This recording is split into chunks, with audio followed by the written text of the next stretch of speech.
Hello, I am Reverend Irene Smith, and I'd like to welcome you to Generationally Speaking.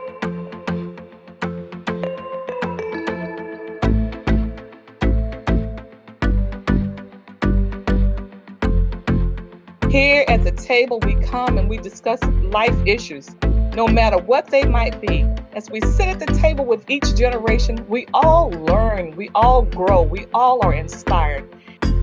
Yeah, yeah, yeah, yeah. Generationally Speaking. Hello, I am Reverend Irene Smith, and I'd like to welcome you back again to Generationally Speaking.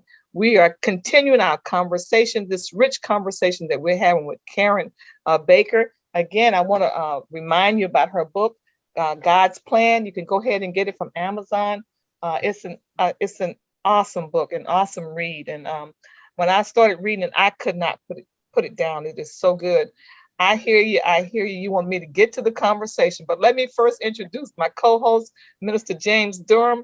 You know him as that cowboy fan. He is a mentor to young men and young boys of all ages, using the Nehemiah principle to rebuild their lives. Minister Durham, how you doing? Doing well, Reverend. Always a pleasure to be here with you. Amen. And then Pastor Shamika Latte Oliver, the founder of Women Who Lead Connect. As you know, she just recently birthed a baby and she's birthed the ministry and so many other things she has going. Today, she just needed some time, and we do understand that. She'll be back with us, not to worry. But let's go back to this conversation, and I'm going to allow Minister Durham to pick up because you know him. He's got some questions.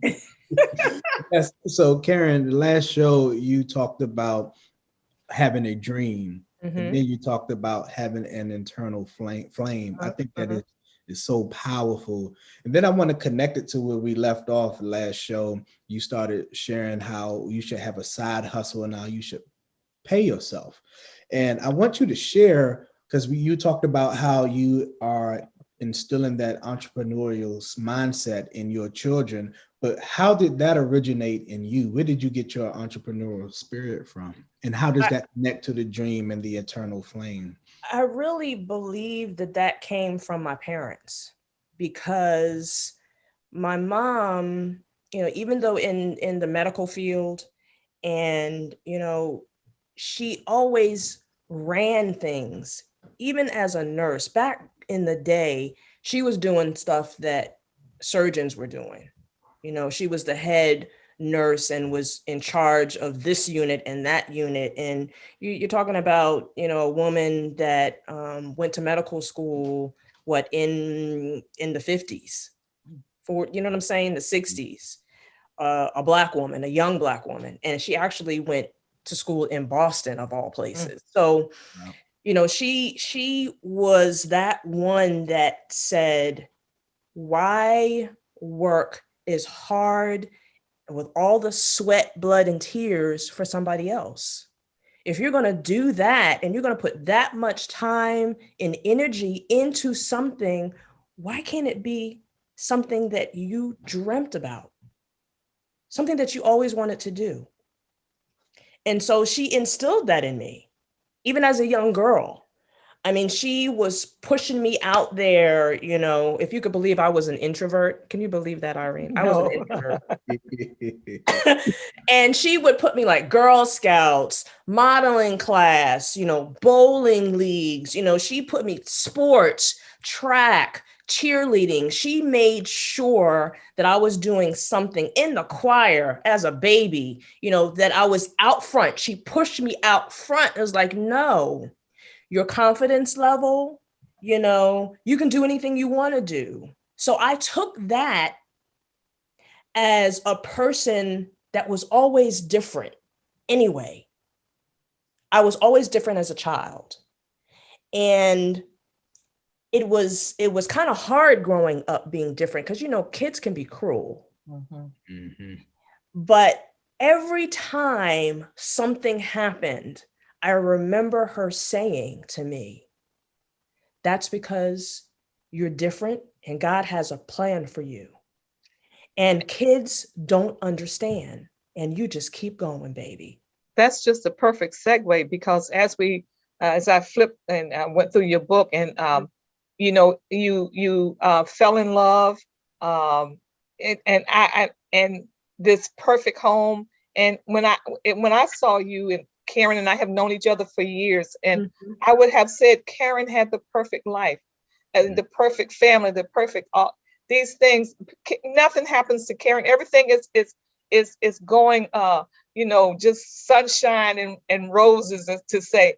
And Ugh. yet here in your book, you talk about, this cancer, you talk about your marriage, and you talk about this cancer diagnosis. Share with us, and not being able to work for a number of months, and the prognosis for you.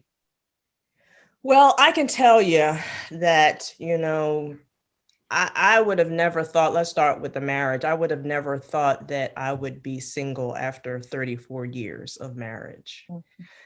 But, you have to look at it, the big picture. And the big picture is that God had other plans. Mhm. And I had to go through the ups and the downs and the depression and the anxiety and, not being able to get up out the bed and, having, the children come and pray over me in bed because I couldn't get out the bed, and just kind of slap me out of it to say, you're not doing this anymore. And I had to be transparent because we as Black women, especially, who take care of everything in the household, and we are trying to keep the family together, I figured if I'm transparent to say, it's okay to fall, because once you understand that life does not end with your situation, there is something that is waiting for you that is so much better than what you could possibly even imagine, because God's got it worked out. So I had to be as transparent as I possibly could. And then, after getting through that and, all the different surgeries that I had, like I had an emergency surgery because they found a blood clot. And I was like, what? They ran me into surgery for that. They were like, if this thing bursts, you're gone. And so I said, okay, God, all this stuff is happening for a reason. And I'm like, you know what? Whatever it is, I'm gonna roll with it. I'm just gonna do what you want me to do, because at the end of the day, I can't fight it. At the end of the day, he has the final say of what happens, But going to the cancer, 2 years prior to me actually getting the diagnosis, I knew something wasn't right. I just knew something wasn't right. And that was a lesson learned for me, that when you know in your heart, when you know the higher power is telling you something, even if the doctor is telling you it's nothing there, you gotta keep moving with it. You have to keep moving with it. So technically, I had this terminal disease for 2 years in my body. Wow. And the only time that the doctor actually woke up was when I was in so much pain that I couldn't function. And that was in December of 2019. By January of 2020, I couldn't even lift my head up off the bed. I literally was dropping to the floor, crawling to the bathroom, not making it. And thank God that the kids came back home to help me with this. So I ended up with a walker and a cane because multiple myeloma, it's a blood bone disease. And so for those 2 years that my primary was just ignoring me, this stuff was literally eating through my bones. So it literally ate through my femur bone and my collarbone. So even now, I go and I have bone treatments because it's just this type of thing. But when I tell people that I had cancer, they say, oh, I'm so sorry. And I'm like, don't be sorry. It was like a blessing. This book came out of the cancer.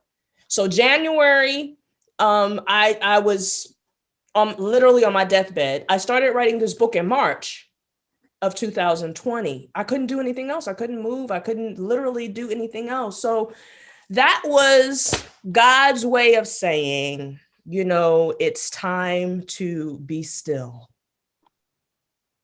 it's time for us to actually have a conversation about, the things that you are going to do. And I'm telling you, with, all the chemo and, all the stuff that, you got to go through and all that, it's okay. Because now I end up talking to cancer patients.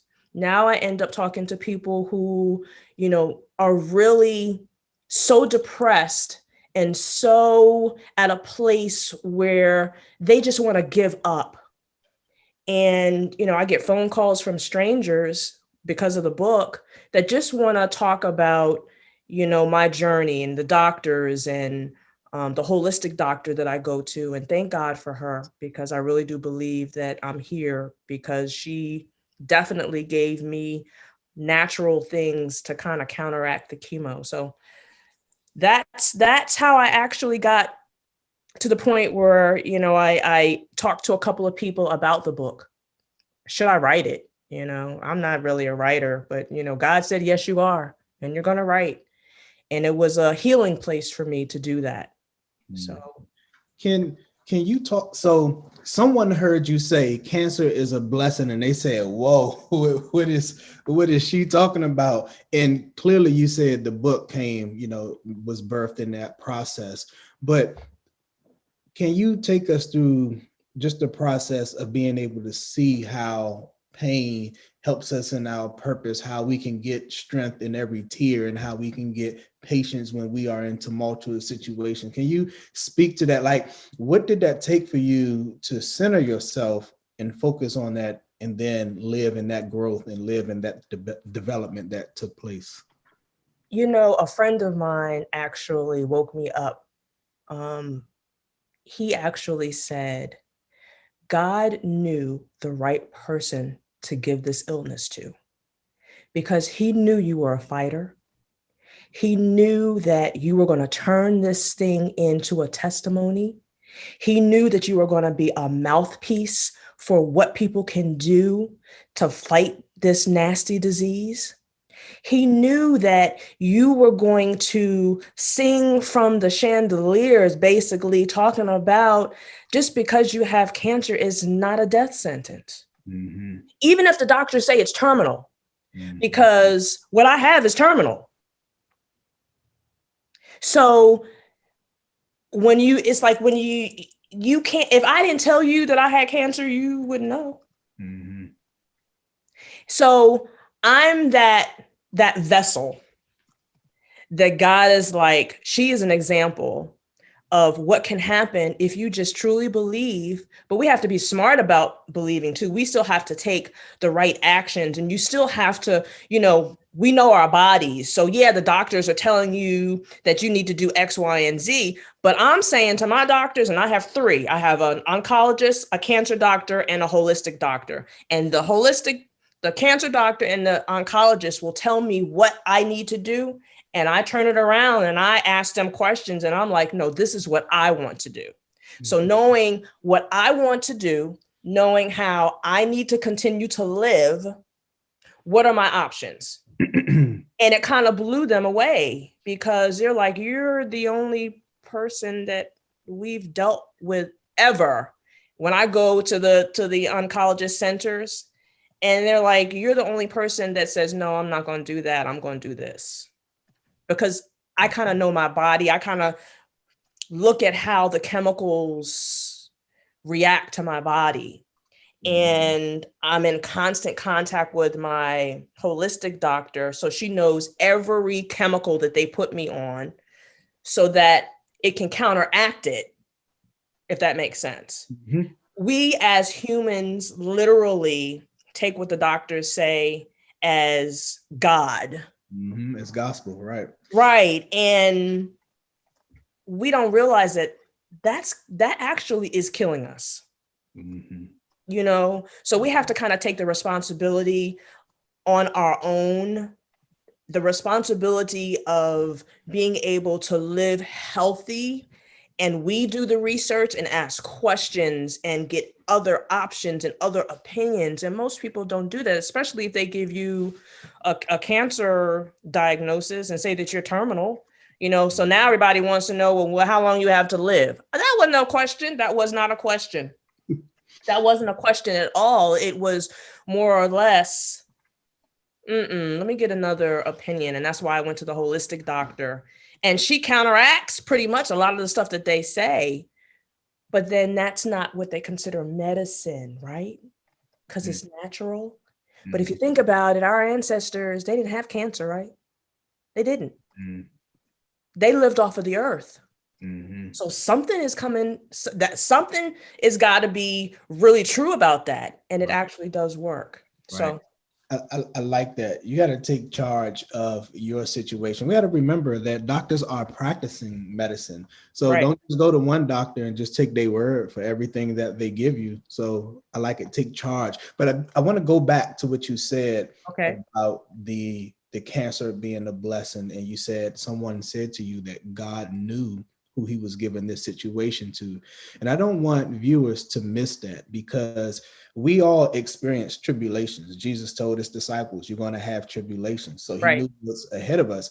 But God knows what we are going through, what we are about to go through. And he gives us things that we can handle. He gives us things that he's already poured oil in us for us to handle. And the thing is, in our mind, we don't think we can do it, because whatever God brings us to is going to stretch us. It's going to take us out of our comfort zone. It's going to require us to depend upon him. Right. We just have to have that mindset that, okay, this storm is hitting me, but I know I can handle it because God is giving it to me. And if he's giving it to me, he's going to give me all that I need to make it through it. I love that. And I just wanted to make sure that no one missed that. So I wanted to reiterate that point.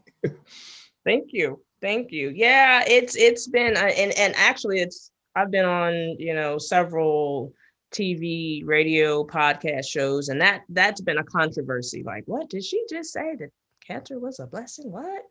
I'm like, you have to understand, that's my stance. I'm taking it from my situation. This is coming from Karen Baker. That may not be your situation. That's my situation. And I would be a different person today if I look back at 2019, 2020 with the pandemic.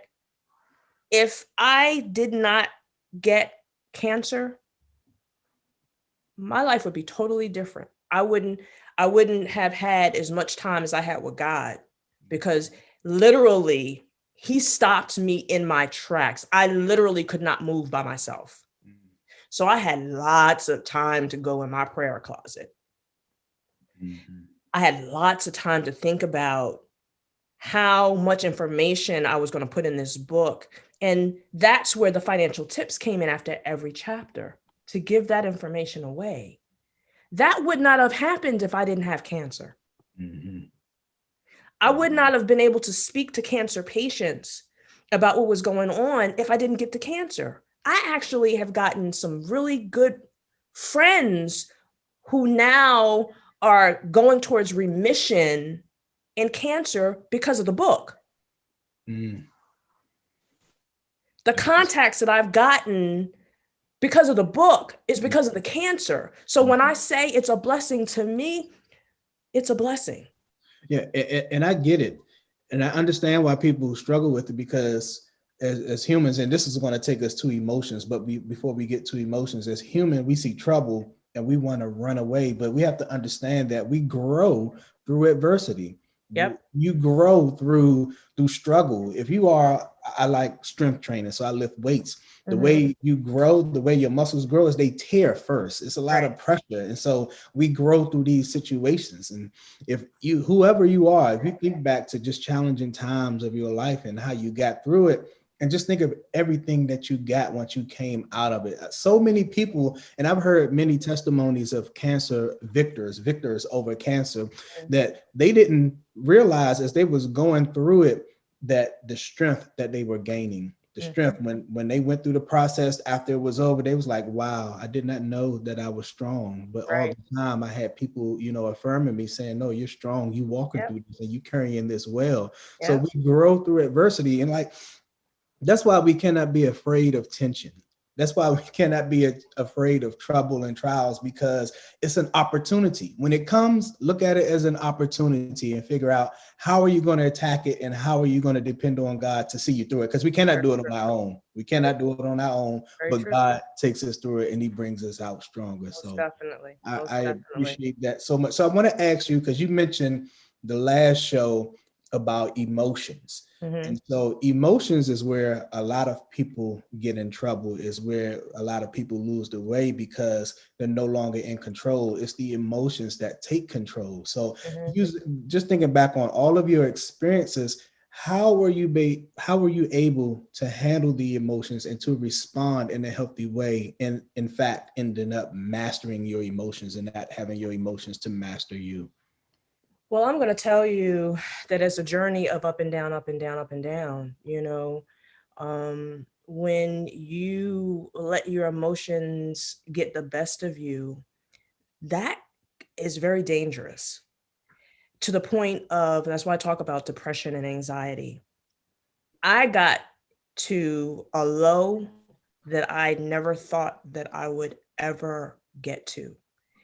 And it made me realize that me, as strong as I am, because I know how strong I am, if something or someone or a situation could get me to a place where I just don't want to get up, or I just don't want to eat, or I just, not thinking about tomorrow, that's a place that needs to be discussed and talked about, so that people understand that, one, they're not the only one. And two, in our culture, we've always been taught, well, you go to church, you don't seek outside help. And I'm like, no, when you get to the point where you're in that dark place like that, you really do need to go and get medical help. Someone who can kind of keep you focused on your emotions until you can get them in check. You know what I mean? So that was a very important piece to me, because I really felt like if I could sink that low, anybody could sink that low. Right. And when you get to a place like that, you've got to have people around you that, that faith-based people who will pray and will tell you, positive affirmation, whether it's from the Bible or something that they saw on social media, just positivity, around you. You don't need to be around negative folks, negative situations. You don't need to be in stressful situations, because that kind of helps you heal when you're listening to the positive stuff that's going on versus someone that's hitting you with all this negative stuff. So I needed to put that in there so that people understand that that's a part of life's journey. And some people may not have that piece of it, but if you live long enough, there's going to be an emotional roller coaster. It may not be at that level, but you really need to know that there are people, organizations, groups out there that is out there to help you when you get to that place. So I had to bring that up. Right. Yeah. There's a physical part of our makeup, and we tend to do a good job in general of taking care of that. So we'll go see a doctor for our physical body, but there's also a mental part of our makeup. And a lot of people don't do a good job of taking care of that. So we also need to go and talk to someone. I share with folk all the time, we need to at least see someone at least once a year. Get a check-in, the mental check-in, whether you're doing well or not. Just go and have a conversation with someone. Right. If you're in a relationship, you need to have your relationship do a check-in. Go see a counselor once a year, at least once a year, whether things are good or things are bad. Because sometimes you'll sit in that counselor's office and you'll high-five yourself or your partner and say, okay, I'm doing well. Yeah. And sometimes you'll say, oh, wow, I didn't even know that was there underneath the surface. And so it's very important that we take care of not just our physical bodies, but our mental selves. Because it's all part that makes up God's temple that is us. And we need to do our best to take care of that temple. You're right. So thank you so much for putting that in the book. We need to keep the conversation going. So I want to, as we're coming close to a close to the end of our time, I want to have you to share about your business and, to give contact information and whatever you want to share. Okay. Well, the business is Casey Baker and Associates, and we ensure financial wellness in a nutshell. And it just depends on where the individual is, the company is, the executive is. We work with any and everyone, corporate, government, it doesn't matter. Whatever your financial goals are, we are here to help you get to that place and strategize to get a plan that's designed specifically for your personal situation. I have a team all across the country. I have 2 offices here in the Washington metropolitan area, even though with COVID, I very rarely go into the office, but my agents go into the office. So I have one here at the Harbor and one in Tyson's. And so we work with everyone. I'm licensed in all 50 states. So I have customers all across the country. It doesn't matter what your situation is when it comes down to money. Like I said, we all need to sit down and speak to a financial planner, a financial advisor, the right financial planner or the right financial advisor. So my website is www.caseybakerandassociates.com. So that's www.caseybakerandassociates.com. And my number is 1-866-586-9522. So that's 1-866-586-9522.